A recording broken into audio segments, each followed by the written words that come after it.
अस्सलाम वालेकुम नाज़रीन। हाई ब्लड प्रेशर के मरीज अफराद को ज़्यादातर हल्के रंग के कपड़े इस्तेमाल करने चाहिए। दिखावे की कोशिश मत करो।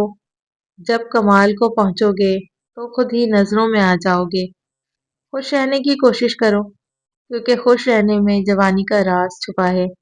रोज सिर्फ एक केला खाने से गुस्सा और जहनी दबाव खत्म होता है। जैतून का तेल जोड़ों के दर्द में बहुत मुफीद है। दिमागी परेशानी हो तो 20 मिनट तक वॉक करें। ये दिमाग के लिए नहायत मुफीद है। सही मुस्लिम में हज़रत अबू हुरैरा ताला अन्हा से मरवी है, रसूल सल्लल्लाहु अलैहि वसल्लम ने फरमाया, अगर मोमिन वो सज़ा जान ले जो अल्लाह ताला के पास है तो कोई जन्नत का तमे भी ना करे, और अगर काफिर अल्लाह की रहमत जान ले तो कोई जन्नत से मायूस ना हो। नहाने के फौरन बाद बालों में तेल लगा लेने से बालों की जड़ें मजबूत हो जाती हैं। मसाने की कमजोरी हो या मैदे में जलन हो, निहार मुंह पानी में इसबगोल का छिलका डालकर पी लिया करें। निकाह इतना पाकीज़ा बंधन है कि इसमें बनने के लिए सैयदना मूसा अलैहिस्सलाम ने 10 साल खिदमत का मुहर मुकर्रर किया, और जिना इतना बड़ा गुनाह और कबाहत है कि सैयदना यूसुफ अलैहिस्सलाम ने इससे बचने के लिए 10 साल कैद में गुजारे। रात को चावल ज्यादा खाने से डरावने ख्वाब ज्यादा आते हैं। सुबह के वक्त नहाने से बंदा जहनी दबाव और डिप्रेशन से महफूज रहता है।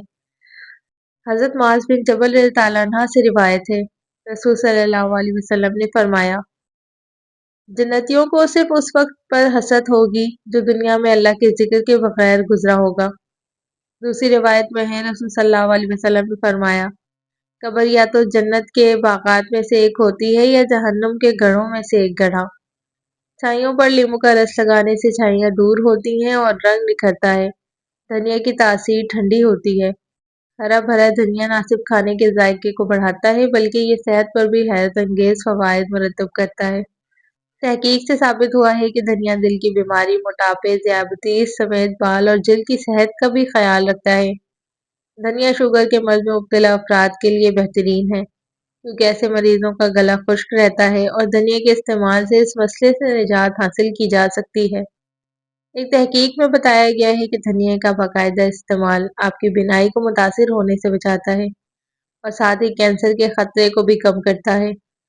तबकातुल हनाबिला नामी किताब में है कि एक सफ़र के दौरान इमाम अहमद बिन हम्बल रहमतुल्लाह अलैह किसी शहर में रात गुजारने के लिए मस्जिद में दाखिल हुए, मगर मौज़िन या खादिम मस्जिद ने उन्हें पहचाना नहीं और कहा, यहाँ रात गुजारना मना है।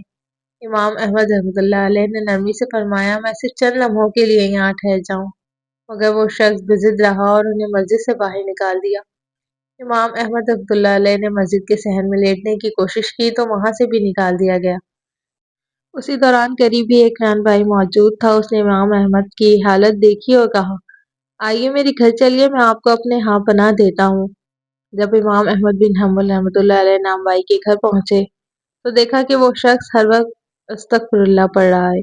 रोटियां पकाते वक्त, गूंदते वक्त, उठते बैठते अलगल्स हर लम्हा उसकी जुबान पर इस्तगफार जारी था। इमाम रहमतुल्लाह अलैह ने पूछा, तुम्हें इस कसरत इस्तगफार से क्या फ़ायदा हुआ? नान भाई ने जवाब दिया, जब से मैंने ये मामूल बनाया है, जो भी दुआ मांगता हूँ अल्लाह ताला कबूल फरमा देता है, सिवाय एक दुआ के जो अभी तक पूरी नहीं हुई। इमाम रहमतुल्लाह अलैह ने फरमाया, वो कौन सी दुआ है? नान भाई ने कहा, मैंने अल्लाह से दुआ की थी कि मुझे इमाम अहमद बिन हम्बल रहमतुल्लाह अलैह की ज़ियारत नसीब हो। ये सुनकर इमाम अहमद रहमतुल्लाह अलैह की आंखों में आंसू आ गए और फरमाया, सुभान अल्लाह, मैं ही अहमद बिन हम्बल हूँ। अल्लाह ने मुझे तुम्हारे दरवाजे तक खींच लाया ताकि तुम्हारी दुआ कबूल हो जाए। सेहतमंद रहने के लिए दिन में एक बार से ज्यादा नहीं नहाना चाहिए। माहिरीन का कहना है कि हमारे जिस्म में बाज़ कुदरती तेल मौजूद होते हैं जो जिल्द को हमवार और मुलायम रखते हैं। दिन में एक से ज्यादा बार नहाने से ये कुदरती तेल जिस्म से खारिज हो सकते हैं, जिससे जिल्द खुश्क हो जाती है। बार बार नहाने से खारिश और खुश्की हो सकती है, जिससे जिल्द फट सकती है। ताहम गर्मियों में जब आपकी जिल्द को ज्यादा पसीना आता है तो आप साबुन के बगैर दोबारा नहा सकते हैं। सर्दियों में हफ्ते में 5 बार नहाना अच्छी सेहत के लिए काफी है। आंखों में कोई शय पड़ जाए, सूजन या थकन हो तो अर्के गुलाब का इस्तेमाल करें। गन्ने का रस पेशाब को साफ करता है और मसाने की जलन दूर करने में मददगार है। जो लोग जोर आजमाई का काम करते हैं उनको बवासीर का मर्ज हो जाता है। औरत का खूबसूरत होना आम बात है, लेकिन इस खूबसूरती को अल्लाह की रजा के लिए दुनिया से छुपाना खास बात है। बंद गोभी की सब्जी खाएं, मोटापा खत्म हो जाता है। ہر وقت ذہنی تناؤ کا رہنا آپ کی جلد کو بے جان اور روکھا بنا دیتا ہے۔ امام بخاری رحمۃ اللہ علیہ نے حضرت ابو ہریرہ سے روایت کیا، فرمایا رسول صلی اللہ علیہ وسلم نے فرمایا آگ اور جنت کا مناظرہ ہوا۔ آگ نے کہا میرے اندر جابر اور متکبر لوگ داخل ہوں گے، اور جنت نے کہا میرے اندر ضعیف اور مسکین لوگ داخل ہوں گے۔ اللہ تعالیٰ نے آگ کو فرمایا تو میرا عذاب ہے، تیرے ساتھ جس کو چاہوں گا عذاب دوں گا، اور جنت سے فرمایا تو میری رحمت ہے، جس کو چاہوں گا تیرے ساتھ اس پر رحمت کروں گا، تم میں سے ہر ایک نے بھرنا ہے۔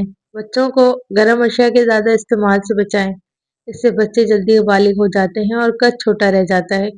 اگر چھوٹی آنت کا مسئلہ ہو تو گوشت کھانے اور ٹھنڈے مشروبات پینے سے پرہیز کریں۔ ادرک کا ٹکڑا روزانہ چبا لینے سے گرمی میں بھی پسینہ کم آتا ہے۔ زیادہ تنہا رہنے کی عادت ایک انسان کو اندر سے کھوکھلا کر دیتی ہے۔ صبح نہار منہ پانی میں ہلکی گلاب ڈال کر پینے سے وزن میں کمی آتی ہے۔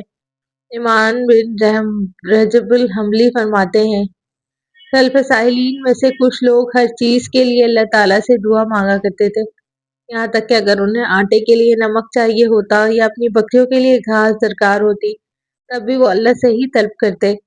یعنی نیک لوگوں کا یقین و توکل اتنا مضبوط تھا کہ وہ ہر چھوٹی بڑی حاجات میں صرف اللہ کے طرف رجوع کرتے تھے، کیونکہ وہ جانتے تھے کہ ہر چیز کا دینے والا صرف اللہ ہی ہے۔